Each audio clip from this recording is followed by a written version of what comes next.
Okay, good afternoon. Just trying to sync a few things in the notebook. So it take me a couple of minutes. Today is 2 square, 3 square, 5 square.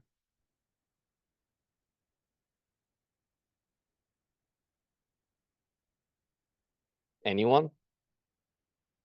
Yes? No? April 9, 2025. So it's 2 square, 3 square, 5 square. That's today's date. Old dad joke. All right. Age, we stop right here. We perform circuit analysis to determine the values of unknown quantities, meaning voltage, current, power, energy, and we assign values arbitrarily. At the beginning of our solution or analysis, we have no idea what voltage polarity is present or what direction the current is flowing. So we make random assumptions, right? We assign values, not values, we assign directions and polarity arbitrarily.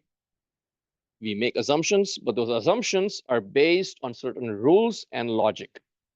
Okay, they're based on certain rules and logic.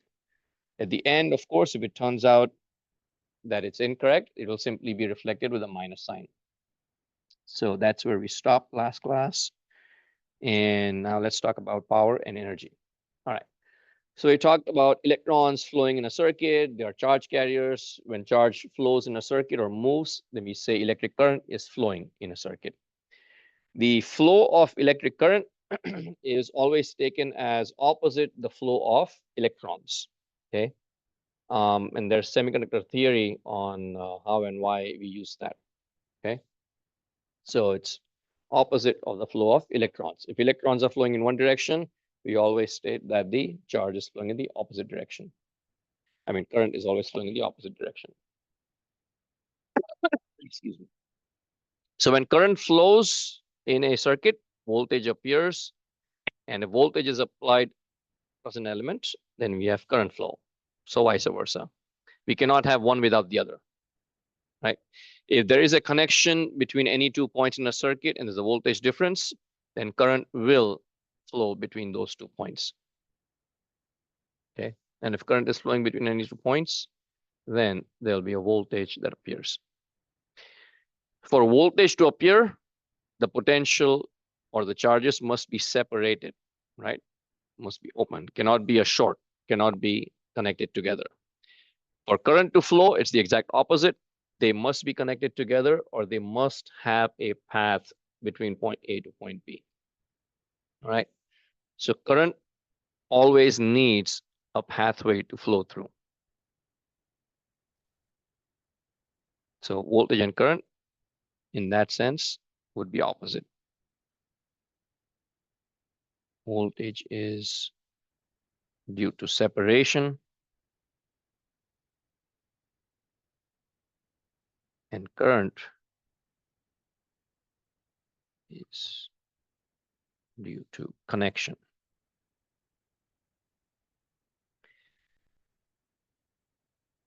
If there is no connection, meaning there's no closed pathway, current cannot flow. Okay, if there's no closed loop connection, current cannot flow. An example of that is our power outlets. The voltage is present in the power outlets, current's not flowing because there's no closed pathway. When we plug in an appliance, we plug in a device, then there's a pathway, and so then current will start flowing. But the voltage is present because charges are separated. If we plug in, let's say, a charger still has an open connection at the end unless we plug in a consumer device that needs to be charged. It pulls energy, right?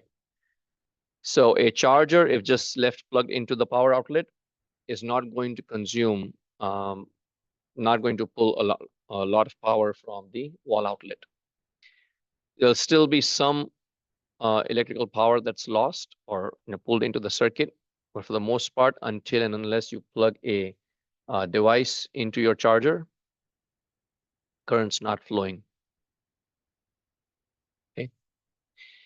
So when charges move, current is flowing, energy is transferred. When energy is transferred, we can define the rate of flow of energy as power. Rate of flow of charge is defined as current. Rate of flow of energy transfer is power.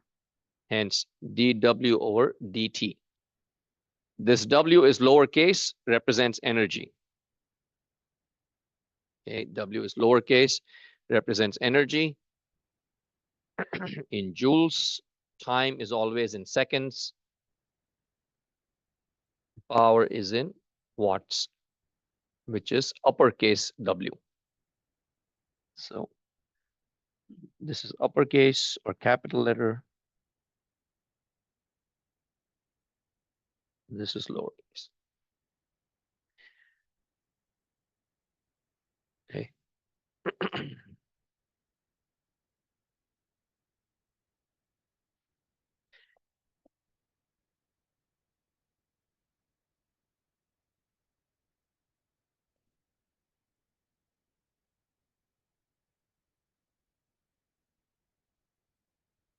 Didn't realize the lights were off on that side.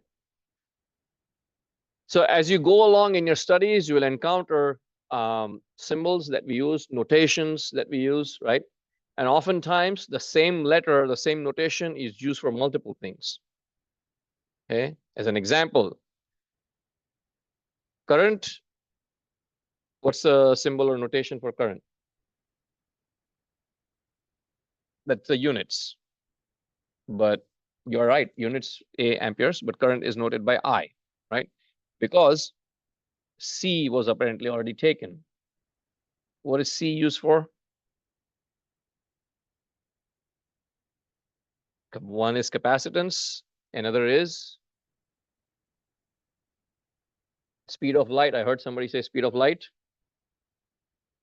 Somebody said speed of light. Yeah, that's correct. Lowercase c, speed of light. Uppercase C, capacitance. Uppercase C is also used for units of charge, coulombs.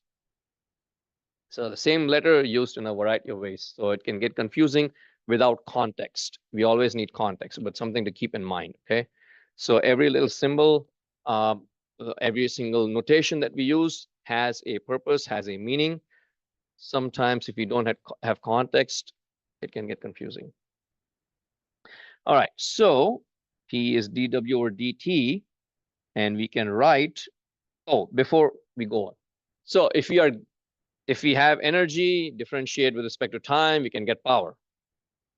So the exact opposite. If you want to get energy from power, what do we do? Integrate. Right? Just integrate.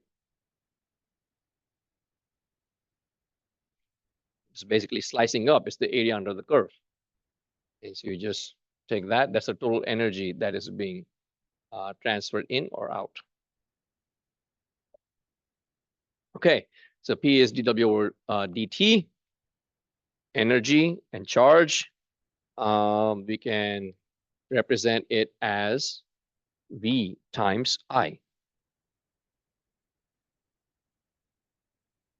Okay, V times I.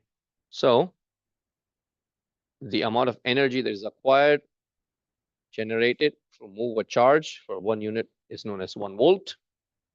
And then the rate of flow of charge, dq over dt, is current.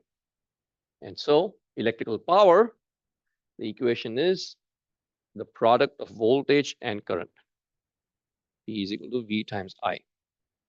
So one of the most important equations,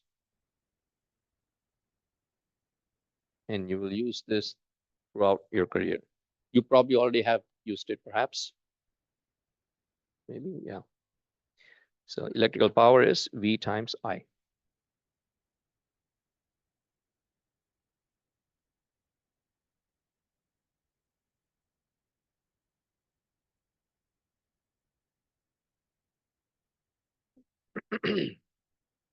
So let's talk about a real life example. How many of you have devices with fast charging?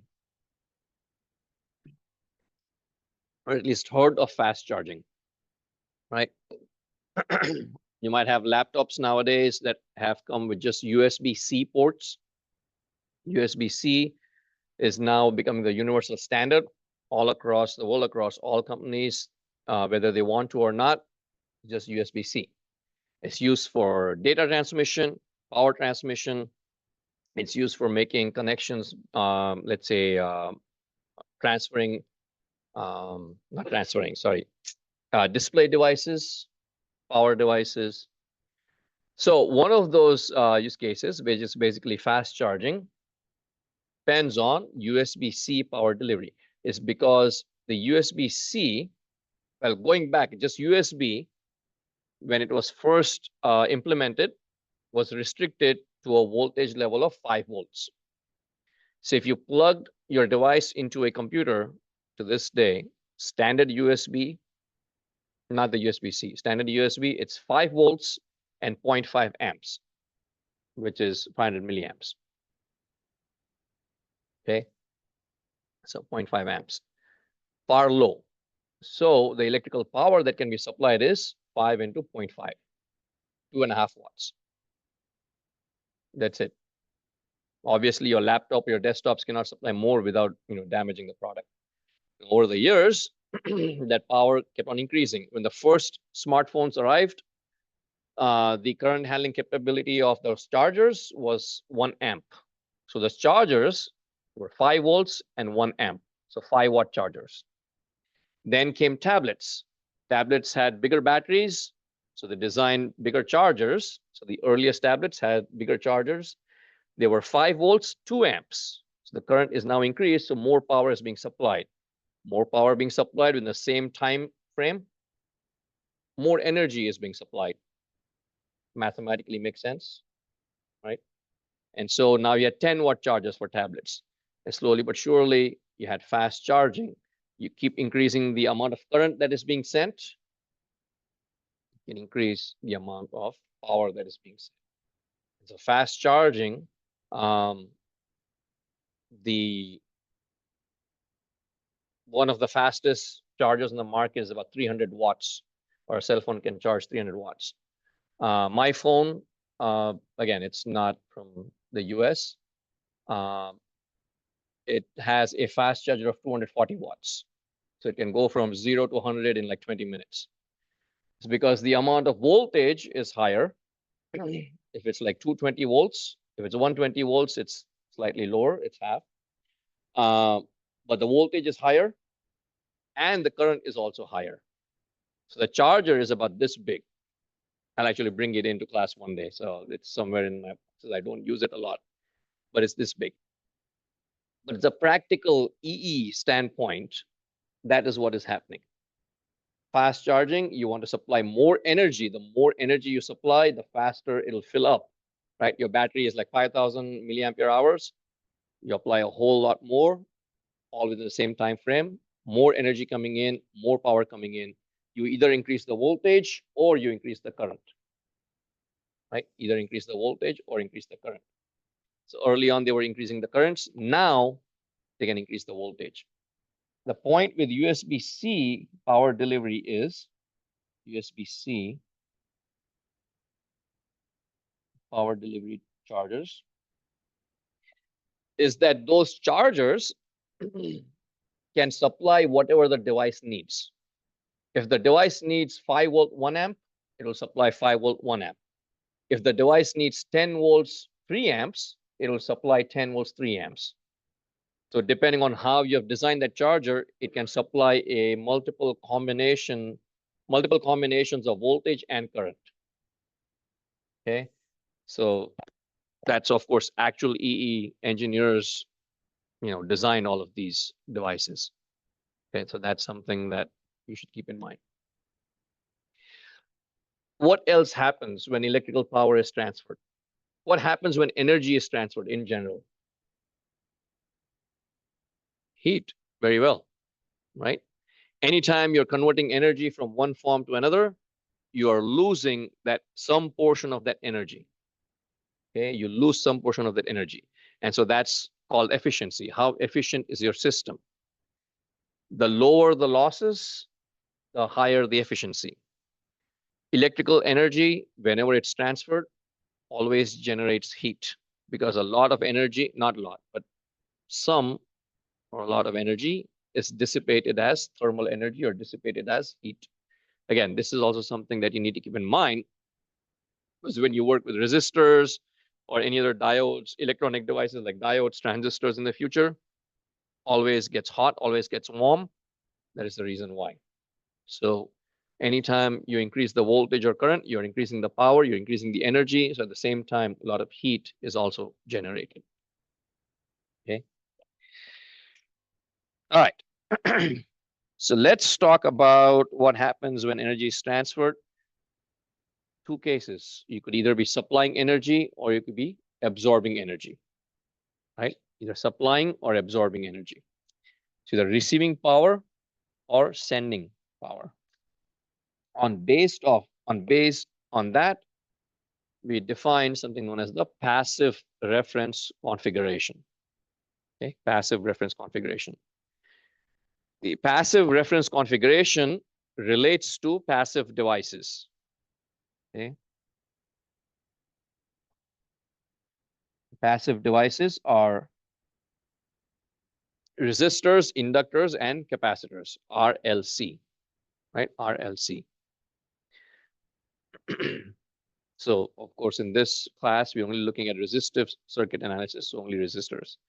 So resistor is a passive device, does not generate any energy of its own, but it's also by far the most important element in any electric circuit. We cannot build any circuit without a resistor. Absolutely impossible, because we want to control the flow of current, and that is impossible to do without any resistor in a circuit. So the simplest of components, but the most important. Okay. So passive element. When current flows through a element, voltage drop occurs because some of its energy is transferred, some energy is lost, and a voltage drop appears across the two ends of those of that element. So if the current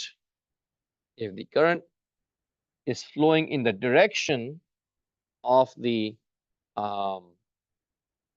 voltage rise, then it's known as positive or passive reference. If it's following in the direction of, sorry, not voltage rise, voltage drop. Okay. So let me rephrase and restart. Current and voltage are related. You cannot have voltage without current. You cannot have current without voltage. So if current flows through an element, voltage drop appears across it. Or if you apply a voltage across an element, current flows through it. So far, so good.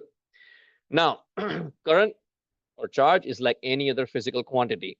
It always goes from high to low. Always goes from high to low. Like if you take any physical quantity, let's say just liquids, gravity, always going from higher to lower, higher levels to lower levels. Temperature always flows from higher temperature to lower temperature. If you're inside a air-conditioned environment on a hot day, as soon as you open the door or a window, hot air is you feel the heat coming in. It's because the temperature outside is high. When you remove the barrier, it's going to try to balance out. So temperature again goes from high to low. Pressure flows from high to low. Current also goes from higher potential to lower potential. So current always flows from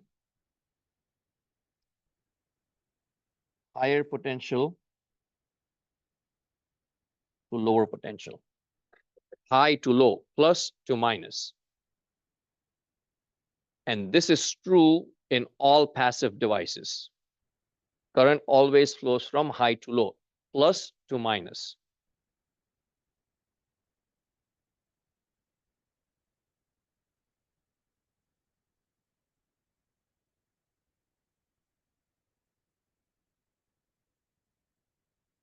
All passive elements, okay? Always goes from high to low, plus to minus.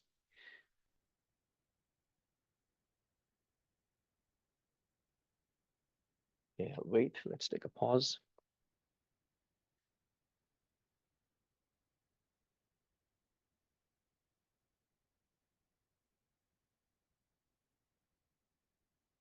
So far, so good. And so that is known as passive reference configuration. Okay, when current is in the same direction as the voltage. Now, let me explain further. You have positive charges, meaning the potential is higher, and we note it with a plus sign. Then we note the lower potential with a minus sign. So if you're going from higher to lower, it's a voltage drop. If you go from minus to plus, it's a voltage rise. Rise in potential and a drop in potential, right? So this is a drop going in this direction. Sorry. Plus to minus is a drop, and minus to plus is a rise. So if the current is flowing in the direction of the drop, power is said to be received, energy is being absorbed. Okay. If the current is flowing in the direction of the voltage drop, power is being received and energy is being absorbed.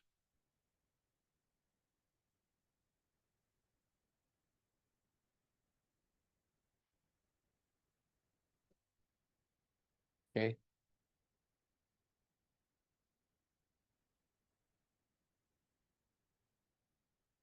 Is that clear to everyone?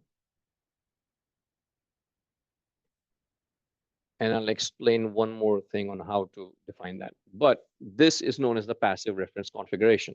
Again, current is flowing in the direction of the voltage drop.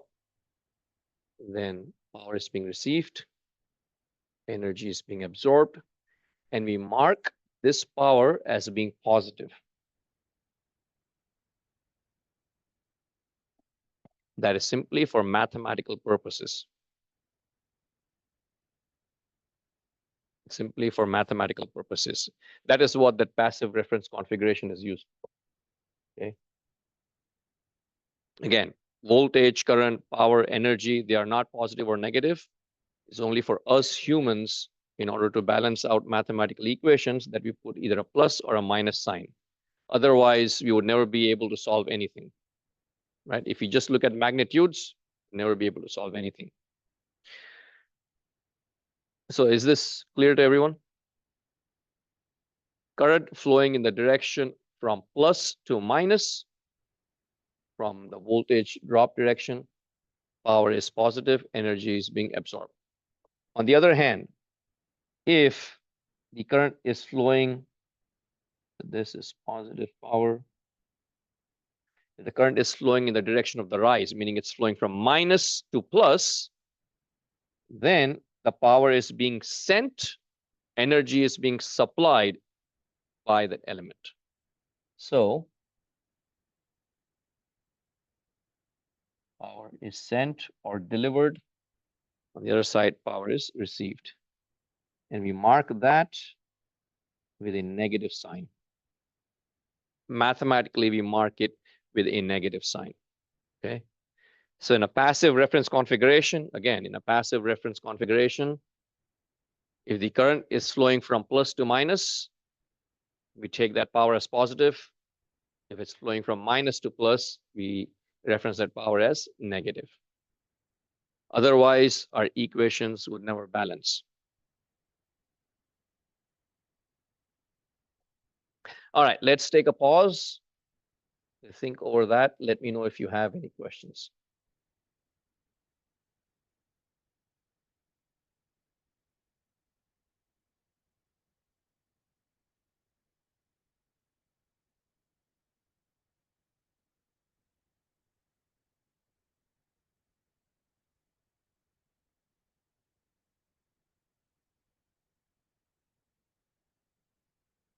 Any questions at all? I want to make sure everyone understands this, because this is going to be very, I mean, everything in this class, I mean, this course, I would say, is critical to your learning as an E, your training as an E. So everybody understands this? Have you all encountered this before in physics? No, not okay. I just want to make sure. All right, so that's the passive reference configuration. There is active reference configuration also, but that's for like, power devices, and we're working from the point of view of power supplies, right? Power supplies are the only ones that are sources that are supplying energy. Okay. Again, in real life, power supplies, meaning your chargers, your adapters for your devices, they are never negative. We don't say it's a minus 10 watt charger. We simply say it's a 10 watt charger, right? It's a 100 watt laptop charger. We don't say it's a minus 100 watt charger. But if we take and represent that system mathematically, you plug your laptop into the power outlet. Now your charger is supplying the energy. And so mathematically, if you were to write that equation to represent that system, you put a minus sign in front of that charger. So your charger is supplying that energy, hence it's minus. Your laptop's battery is receiving that energy, so it's plus. Make sense? To take that example further, any kind of battery, rechargeable battery, when it's being charged, is acting as a load. So it's receiving energy, it's absorbing energy, it's receiving the power. So if you write an equation for the charging process, the power for the battery would be positive.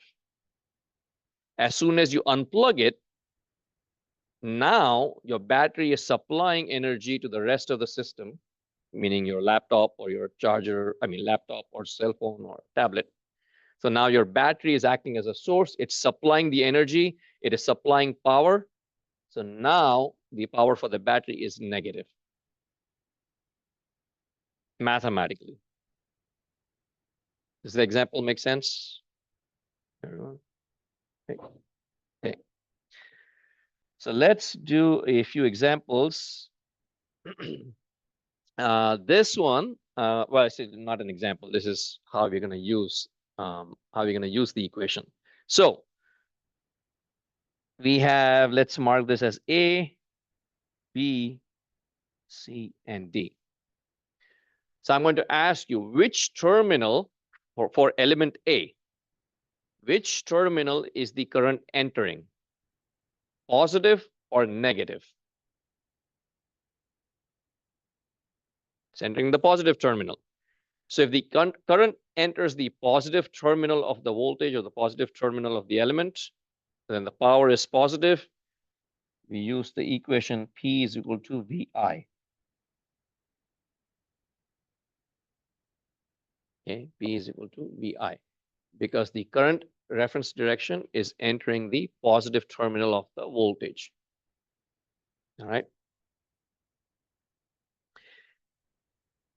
For element C, sorry, not C, for element D, the last one.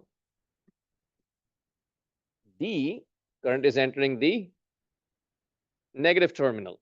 So power is negative and represent mathematically with minus VI. So the equation you would use is P equals minus VI. Is this one. Equation remains same, but in order for us to solve, we need to put a minus sign in front of it. Okay. So P equals VI, P equals minus VI.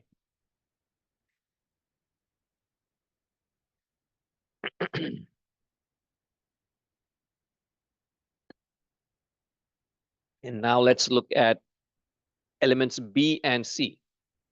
Elements B is not very clear or obvious at first glance. So all I'm going to do is I'm going to extend this arrow.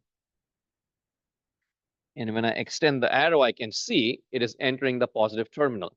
So even for B, the current is entering the positive terminal. Or the other way to look at it is exiting or leaving the negative terminal. So I can say here,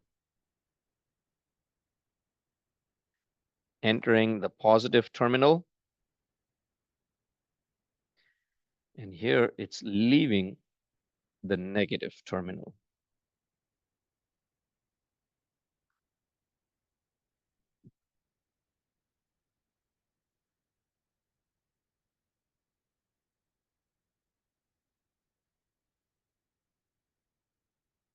For C, it is the exact opposite. It's leaving the positive terminal, or it's the same as saying it's entering the negative terminal. Okay.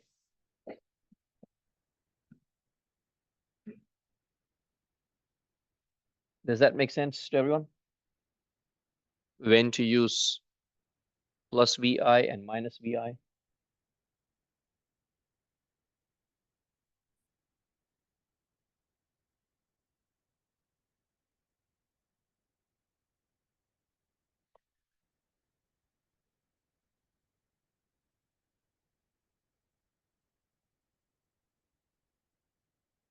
Gee.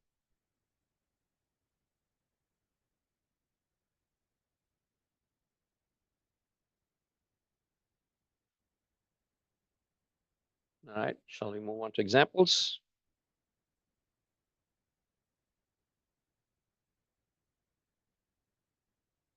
Right. So we got three elements right here, A, B, C. Let's work through these together. All right, if you have, well, you don't need calculators for this.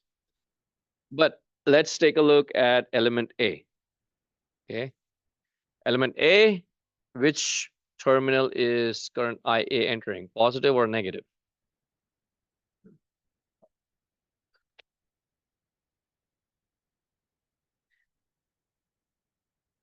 So P equals VI, positive. So what's the answer?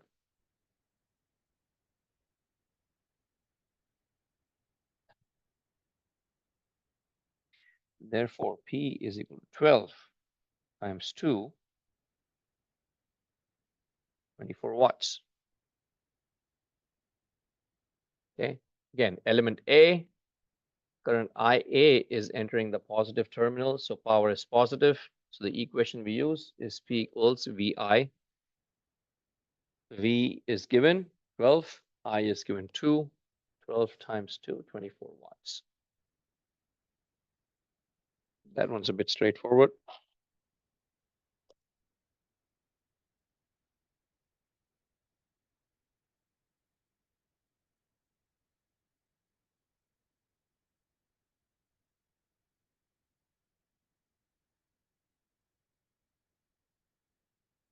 So far, so good. Okay.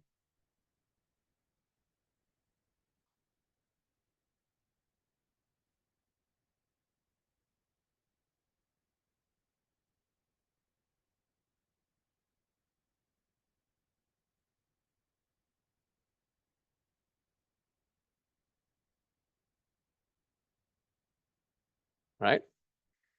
How about the second one?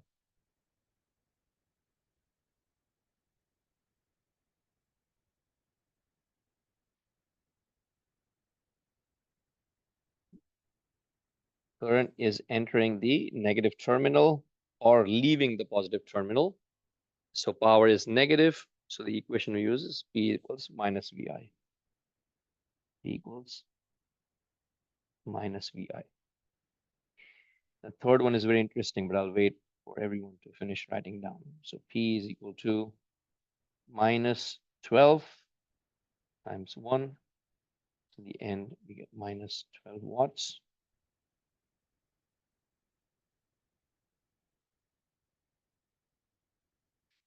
Okay, P equals minus VI.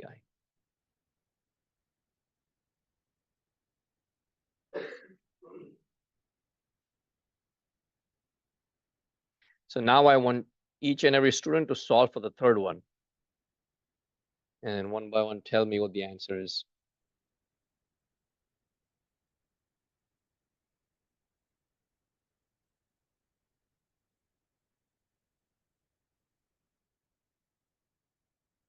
So it's 3:47. I'll give you a couple of minutes till 3:49.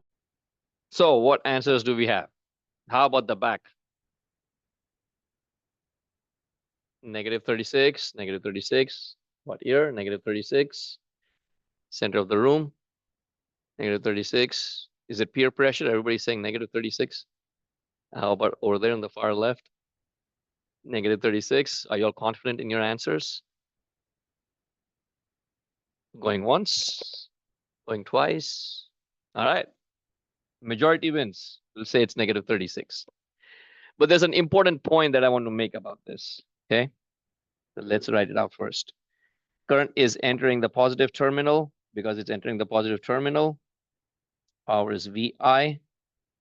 And then we simply enter 12 and -3 and -36 watts. Okay. All right.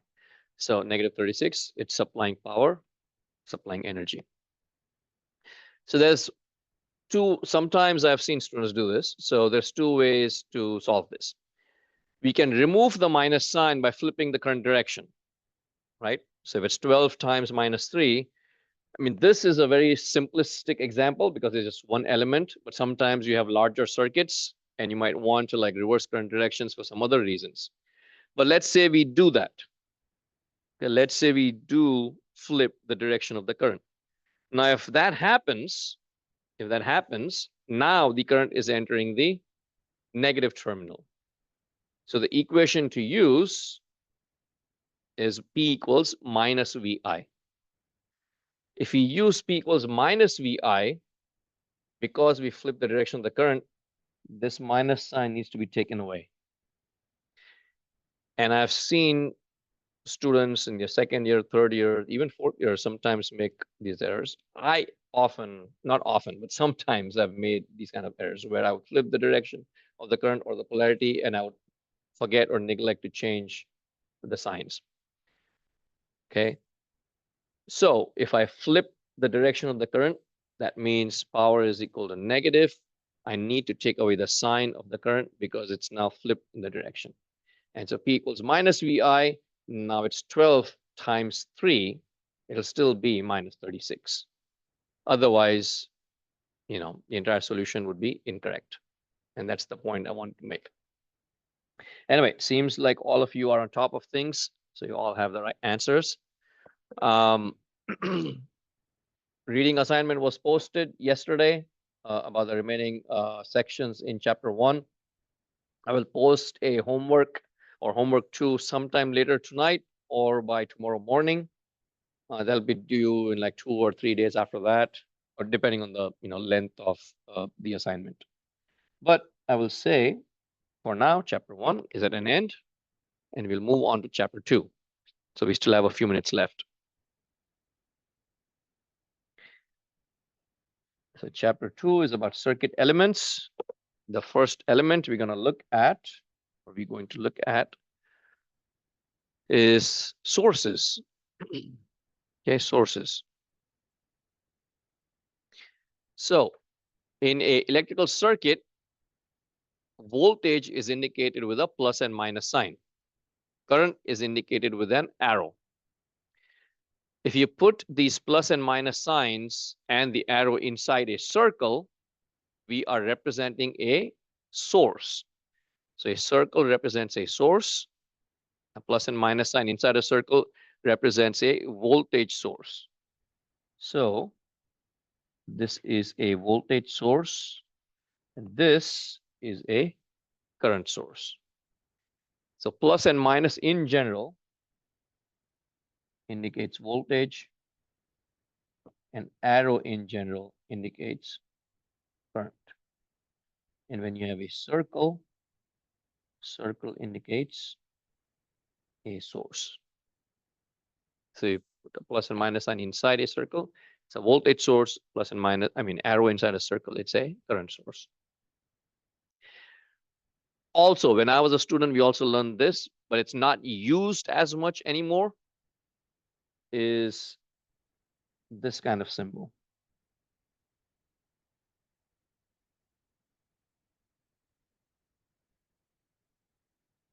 What do you think that is?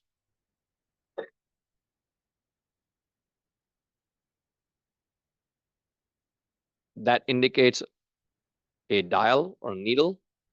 And so that symbol is for a meter, or an analog meter.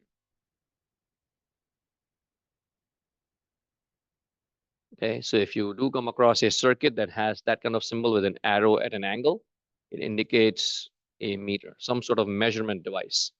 Obviously, it represents an analog device because it has a dial. Okay, we still have some of those around the building. Right. Again, we won't see much of those anywhere. Nowadays, voltage is always represented with a plus and minus sign and some value or notation in the middle. All right. What about these diamond things? Anyone? Not quite. Okay. And of course, it's not fair because we are introducing new things all the time in this course. Anyway, the diamond indicates me this. Let's see if it comes up nice. There you go. The diamond indicates it's a dependent source. The circle indicates it's an independent source. So these are independent sources, and these are dependent sources. Okay, dependent sources. So if you have a plus and minus sign inside a diamond, it's a dependent voltage source. The arrow inside a diamond, it's a dependent current source. And I'll talk a bit more about each one of these. Okay. So independent, as the name suggests, will provide a energy. It's a source for energy or source for power, and it does not depend on any external or internal environment, internal variables to supply its rated quantity.